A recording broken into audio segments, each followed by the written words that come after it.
నమస్తే. ఒక పద్యం బద్దెన గారి. పిసినారితనం గలవారి సంపద చివరికి ఏమవుతుందో తెలుపుతుంది ఈ పద్యం.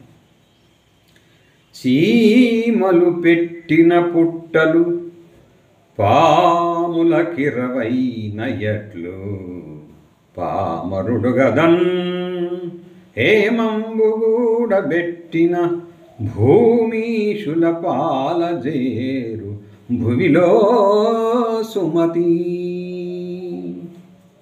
పాములు చీమలు ఎంతో కష్టపడి నిర్మించుకున్న పుట్టలను ఏ విధముగానైతే ఆక్రమించుకొని నివాస స్థానంగా మార్చుకుంటాయో, పాములు చీమలు ఎంతో కష్టపడి నిర్మించుకున్న పుట్టలను ఏ విధముగానైతే ఆక్రమించుకొని నివాస స్థానంగా మార్చుకుంటాయో, తన పొట్ట తానే కొట్టుకొని పిసినారి దాచిపెట్టుకున్న ధనము అదే విధముగానే రాజుల ఖజానాలోకి వెళ్ళి తీరుతుంది.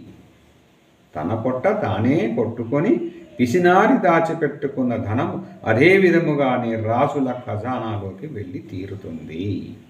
కాబట్టి జాగ్రత్త. Thank you.